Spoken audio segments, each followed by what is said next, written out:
Bangladesh versus Sri Lanka, the second one day international cricket match today's.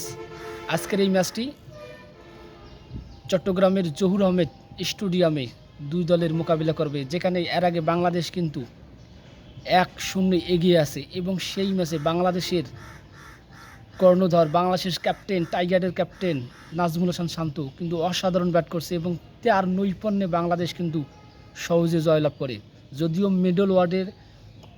যদিও opening জুটিতে আমাদের চিরসেনা লিটন কুমার দাস ছন্দে পায়নি, প্রথম বলে বোল্ড হয়ে যান। তারপরেই কিন্তু শান্ত সেখান থেকে দলের হাল ধরেন এবং মাহমুদুল্লাহ রিয়াদ থেকে শুরু করে মুশফিকুর রহিম তারা কিন্তু দলকে জয়ের যে সম্ভাবনা সেটা দিয়েছেন। আমরা যদি প্রথম ম্যাচের কথা দেখি, নাজমুল হাসান শান্ত দুরন্ত লেভেলের একটা ইনিংস খেলছে, অসাধারণ একটা ইনিংস।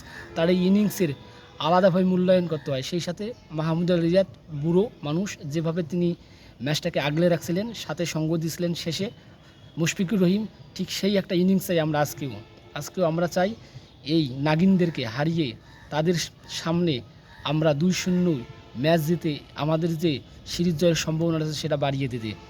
আজকের ম্যাচটা বাংলাদেশের জন্য গুরুত্বপূর্ণ, কারণ এর আগে আমরা টি-20তে তাদের সঙ্গে 2-1 ব্যবধানে পরাজয় বরণ করে সিরিজ আমরা হেরে যাই এবং আমাদের কাছ থেকে সিরিজটা ছিনিয়ে নেয় তারা, এবং আমাদের মাটিতে তারা টাইম আউট সেলিব্রেশন আছে সেটা করে। আজকে আমরা সেই ভুলটা করব না, আমরা দেখে শুনে খেলবো এবং বাংলাদেশ আজকে তোমরা যেত এবং তোমাদের জন্য শুভকামনা। এবং তুমি দুরন্ত লেভেলে যে শান্ত তুমি একটা ইনিংস খেলছিলে প্রথম ম্যাচে, এই ইনিংসটি তুমি আজকে উপহার দিও বাংলাদেশের জন্য। এবং লিটন কুমার দাস, তোমার যে ছন্দের পতন হয়েছে আজকে তুমি সেটা কামব্যাক করবা এবং দলের জন্য ভালো কিছু দিবা। তোমার ব্যাটে অনেক দিন থেকে চলে না বাংলাদেশের হয়ে, এবং এই ম্যাচে তুমি তোমার সর্বোচ্চটা দিয়ে বাংলাদেশকে দেখিয়ে দাও যে লিটন কুমার দাস ফুরিয়ে যায় না, ক্লাসিক্যাল ব্যাটিং হিসাবে সে মাঠে থাকে সবসময়। তার ক্লাসিক ব্যাটিং, তোমার এই ক্লাসিক্যাল ব্যাট, এই ক্লাসিক্যাল ছক্কা ফোরগুলো আমরা এখনও দেখতে চাই। তোমার এই ব্যাটটা যাতে জল করলে বাংলাদেশও জল করবে। শুভকামনা বাংলাদেশ।